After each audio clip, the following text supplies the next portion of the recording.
विघ्नहर्ता श्री गणेश, श्री गणेश, श्री गणेश। मैं तुम्हें तुम्हारा नाम देता हूँ, भंड कुमार, भंड कुमार।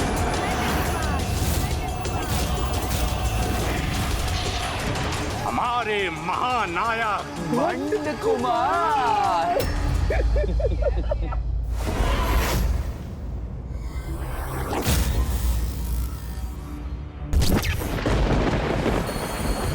ये किसका स्वर था? कोई अन्य भी है क्या यहाँ? क्या तुम्हें भी कोई स्वर सुनाई दिया मित्र? किसी को देखा तुमने? नहीं मित्र, न मैंने कुछ सुना न मैंने कुछ देखा, और अभी आपके द्वारा यही तो उत्पन्न हुआ हूँ मैं। संसार के भिन्न स्वर और दृश्य मैं तभी पहचान सकूंगा जब उन्हें देखने और सुनने में आप मेरी सहायता करेंगे। नहीं, तुम्हारे शरीर की रचना कर तुम्हें प्राण भी दिए हैं मैंने, तो अब अन्य जीवों के समान स्वयं संसार को देख समझकर अपने अनुभवों के आधार पर अपने व्यक्तित्व का निर्माण करना होगा। गणेश जी की सहायता के बिना तो मैं एक सामान्य जीव बन के ही रह जाऊंगा। उनके सम्मान मुझे शक्तियाँ कैसे प्राप्त हो पाएंगी? नहीं मित्रों, कुछ समय तो आपको मेरे साथ चलना ही होगा। मुझे जीवन दिया है आपने, इसलिए मेरा मार्गदर्शन तो आपका ही उत्तरदायित्व है। आप मेरे कर्ता धर्ता हैं, मेरे ईश्वर हैं। नहीं, मैं तो तुम्हारा मित्र ही हूँ, इसीलिए मुझे मित्र ही पुकारो। एक मित्र का साथ पाने के लिए ही तो मैंने तुम्हारा सृजन किया, क्योंकि किसी के पास भी मुझसे बात कर मेरी जिज्ञासा शांत करने का समय ही नहीं था।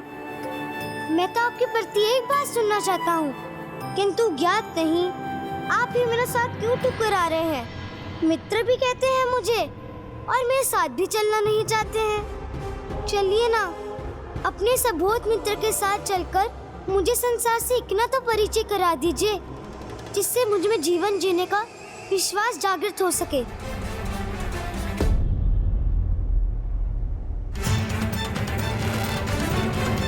अच्छा, आप मेरा साथ नहीं चाहते तो मैं आपको विवश नहीं करूंगा। किसी प्रकार इस विशाल संसार में अपना मार्ग स्वयं ही ढूंढ लूंगा। रुको,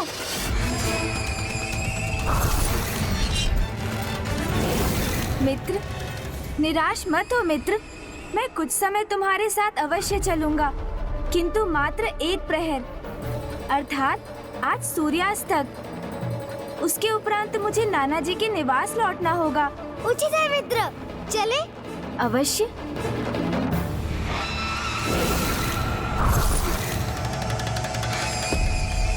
आपसे शरीर प्राप्त किया, फिर जीवन भी प्राप्त किया, किंतु अभी तो बहुत कुछ शेष है। सर्वशक्तिमान जो बनना है मुझे, इसलिए जब तक आपसे अनेकों शक्तियां नहीं प्राप्त करूंगा, आपसे विलग कैसे हो सकता हूँ। अब मित्रता का इतना लाभ उठाना तो चलता है ना।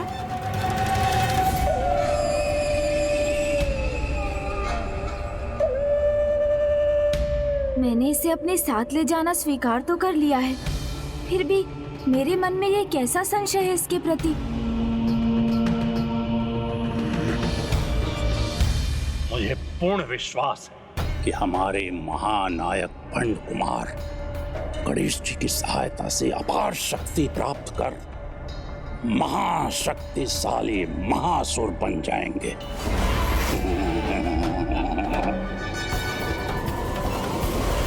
सब कुछ ज्ञात होने पर भी कैसा अबोध होने का ढोंग कर रहा है कुटिल भंड कुमार। उन्हें मित्र पुकार कर प्रथम पूज्य गणेश की मित्रता के सरल भाव को जागृत कर अपना क्या प्रयोजन सिद्ध करने का प्रयास कर रहा है ये।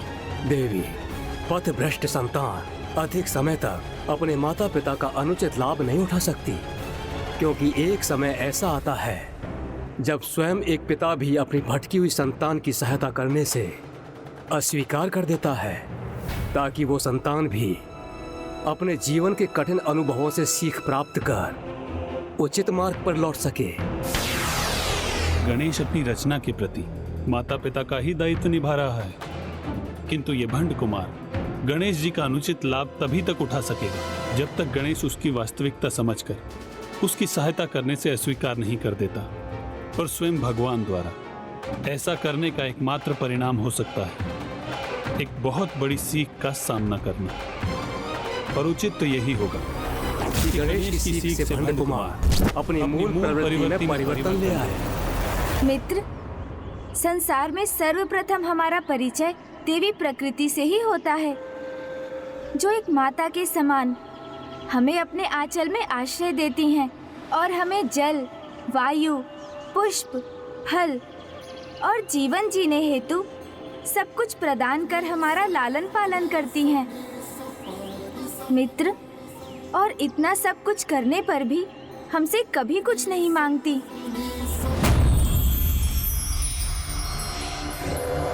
अद्भुत।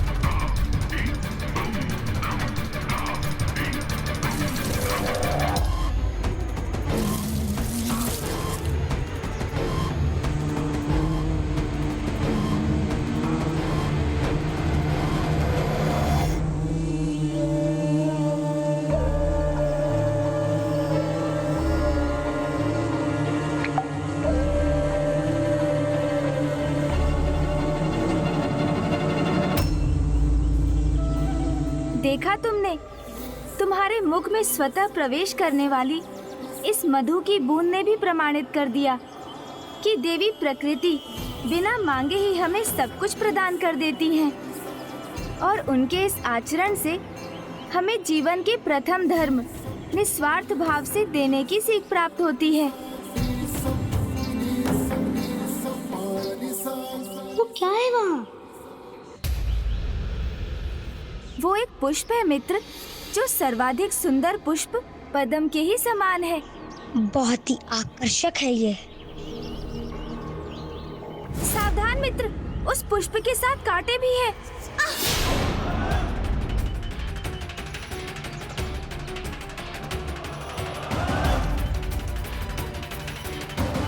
अद्भुत है ये कांटे।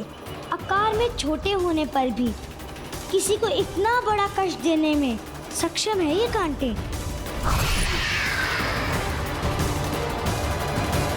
ये तुमने क्या किया? मैं तुम्हें देवी प्रकृति के समान दूसरों की भलाई हेतु अपना सर्वस्व न्योछावर करने की धर्म की सीख दे रहा था, और तुमने उसके विपरीत। प्राप्त कर लिया ना इस पुष्प को, तो क्या बुरा किया मित्र? क्योंकि जब कोई प्राप्त करने वाला होगा तभी तो देने वाले का महत्व होगा। ये तो चलता है ना।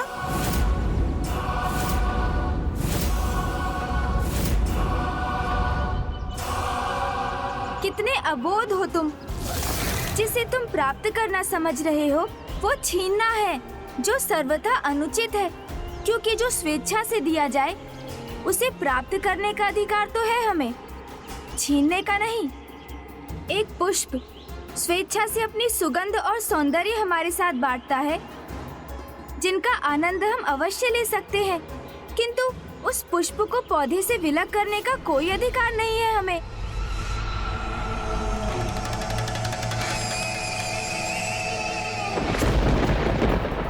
प्रतीत होता है मेरी डांट सुनकर इसे अपनी भूल का आभास हो गया है, और है भी तो कितना छोटा। कदाचित मैंने ही कुछ अधिक कठोरता दिखा दी, इसलिए ये उदास हो गया, किंतु इससे ये निश्चित है कि अब ये ऐसी भूल कदापि नहीं करने वाला।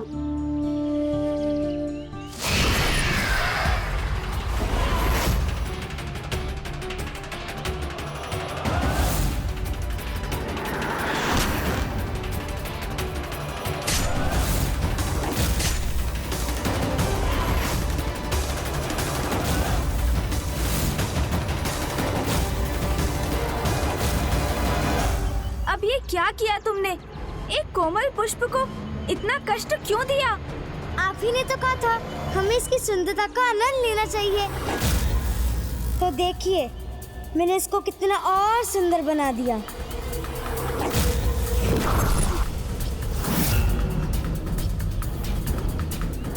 पुष्प को कांटों से छलनी कर उसकी सुंदरता में वृद्धि का आभास हो रहा है इसे।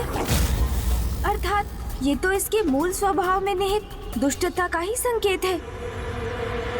मित्र, मैं तुम्हें जो कुछ भी समझाने का प्रयास कर रहा हूँ, तुम उसके विपरीत ही समझ रहे हो। ये आनंद नहीं, क्रूरता है, जो अच्छाई की नहीं, दुष्टता का परिचय देती है।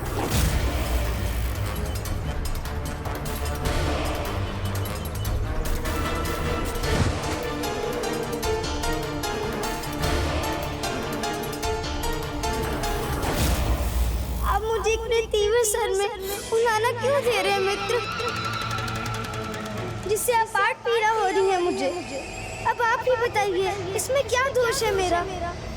मेरा सृजन तो अभी अभी हुआ है ना, तो अच्छाई और बुराई का भेद ज्ञात करने का समय कहाँ मिला मुझे? अब आप जो भी सिखाएंगे मैं वही सीखूंगा। अब एक नवजात बालक से इतनी भूल तो चलती है ना। ये तो उचित कह रहा है, इसका सृजनकर्ता तो मैं ही हूँ, इसलिए इसे अच्छाई और बुराई का भेद सिखाने का कर्तव्य भी मेरा ही है। मुझे इसके जीवन में सुपथ पर चलने का मार्गदर्शन करना होगा, अन्यथा अभी इसके स्वभाव की जो झलक मुझे दिखाई दी है, ये तो उसे ही अपना व्यवहार बना लेगा। इसलिए मुझे इसे अच्छाई का ज्ञान देना अत्यंत आवश्यक है।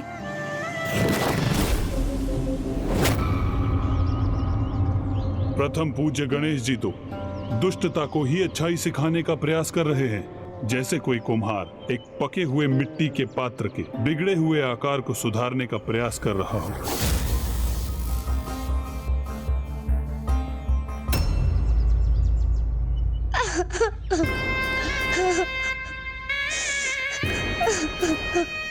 तुम चिंता मत करो मित्र, मैं तुम्हें अच्छाई और बुराई का भेद अवश्य सिखाऊंगा।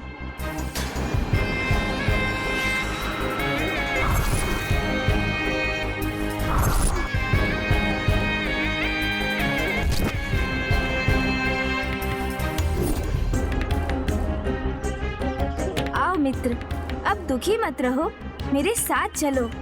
अच्छा, उचित है। सर्वप्रथम अच्छाई को पहचान कर उसे अपने व्यक्तित्व और व्यवहार में आत्मसात करना सीखो। और मित्र, क्रूरता को पहचान कर उससे सदा दूर रहो, क्योंकि वो व्यक्ति के भीतर छिपी दुष्टता का ही प्रतीक है। यदि क्रूरता दुष्टता की प्रतीक है, तो हम संसार के महानतम दुष्ट के अनुयायी हैं।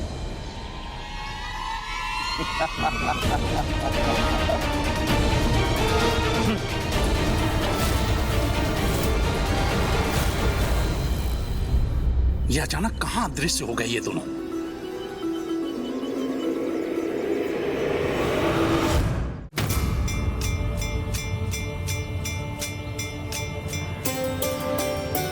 ये आप मुझे कहाँ ले आए मित्र? भूमि के उस भाग पर जहाँ भूमि देवी भोजन उत्पन्न करती हैं। यहाँ से ही तुम्हारी अच्छाई की शिक्षा आरंभ होगी। यहाँ से? यहाँ कौन सीख देगा मुझे? पंच तत्व अर्थात पृथ्वी, वायु, अग्नि, जल, आकाश, अर्थात इन्हीं पंच महाभूतों से उत्तम आचरण का ज्ञान प्राप्त कर हमें इनके गुणों को अपने जीवन में अपनाना चाहिए। और तुम्हारी प्रथम सीख तुम्हें पृथ्वी से प्राप्त होगी।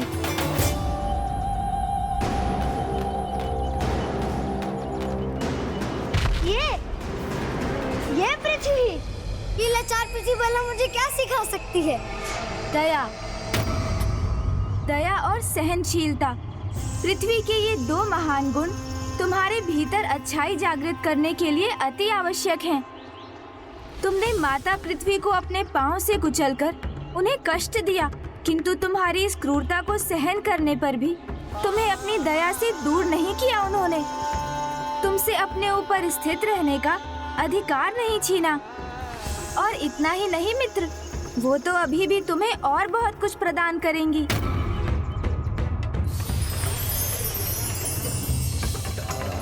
ये देखो मित्र, फसल, अर्थात भोजन। माता पृथ्वी सदैव अपने धर्म का पालन करती हैं। हम उन्हें जो घाव देते हैं वो उन्हें स्वयं ही भर लेती हैं और अपने कष्ट की चिंता किए बिना निरंतर हमें भोजन प्रदान करती हैं, जो दया और सहनशीलता का उच्चतम उदाहरण है।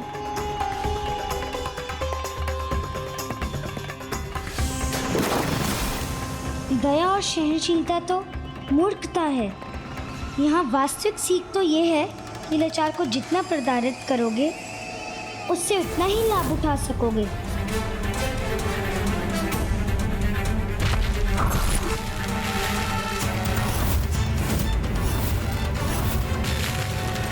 आओ मित्र, अब तुम्हारी अगली सीख के लिए हमें आगे जाना है। चले मित्र।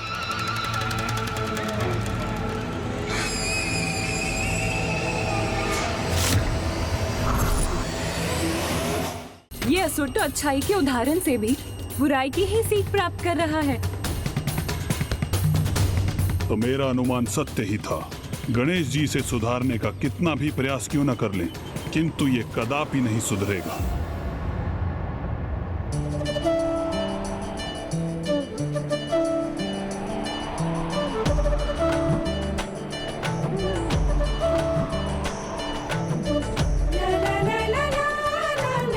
इस वायु प्रवाह का आभास करो मित्र। अपनी दूसरी सीख मुक्त पवन से प्राप्त करो मित्र, जिसका मुक्त प्रवाह सर्वत्र व्याप्त रहता है, जो किसी भी जीव जंतु पौधे आदि में कोई भेदभाव नहीं करती। जीव छोटा हो अथवा बड़ा, समानता के भाव से सभी के जीवन को प्राण वायु प्रदान करती है। इसलिए पवन से हमें निष्पक्ष भाव से सभी की सहायता करने की सीख प्राप्त होती है।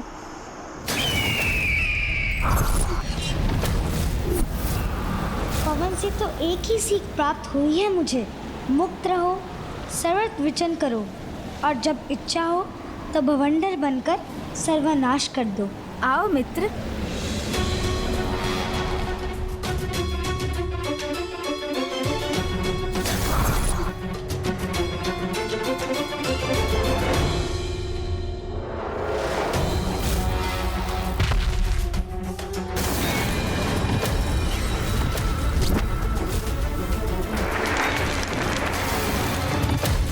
चलो मित्र, अब आगे प्रस्थान करते हैं।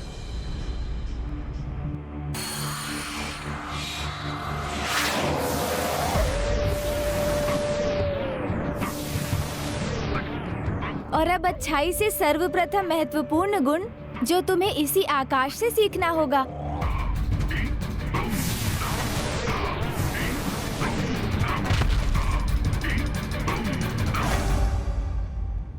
सर्वाधिक ऊंचाई पर स्थित आकाश की सीमा ही अनंत विस्तार तो हमारी आत्मा का भी प्रतीक है, क्योंकि आत्मा भी तो अनंत ही है।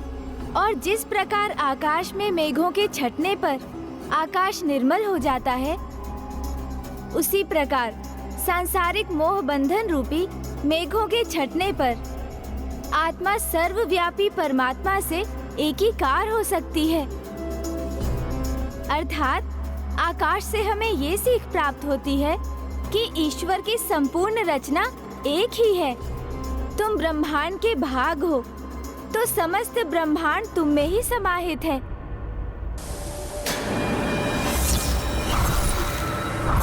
आकाश के अनंत विस्तार से यही सीख प्राप्त हुई है मुझे कि समस्त सृष्टि में एक ही राजा का अनंत साम्राज्य होना चाहिए और वो साम्राज्य मैं ही स्थापित करूंगा।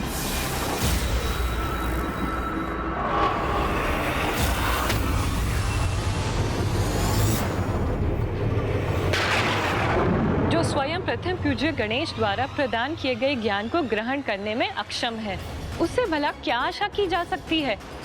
इसीलिए इस बालक भंड कुमार के आचरण में किसी सुधार की कोई संभावना नहीं है। गणेश तो उसे सभी उत्तम गुणों की सीख दे रहे हैं और वो उनके अर्थों का अनर्थ कर उनके उत्तम सीखों से बुरा ही आत्मसात कर रहा है। माता पराशक्ति ने सर्वथा उचित कहा था, नियति को कोई परिवर्तित नहीं कर सकता। न तो ये भंड कुमार स्वयं में कोई परिवर्तन लाएगा और न ही सृष्टि का वो संकट टलेगा जो ये अधर्मी उत्पन्न करने जा रहा है। अब तो यही उचित होगा कि गणेश जी इसकी वास्तविकता को पहचान कर उसके अनुरूप व्यवहार करें। ये मुझे किस प्रकार के अनिष्ट का आभास हो रहा है?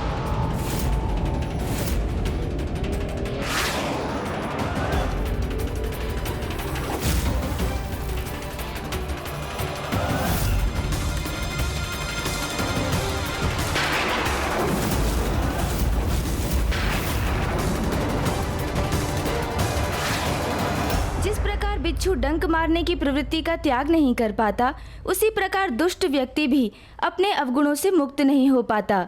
इसलिए इनसे सावधान ही रहना चाहिए।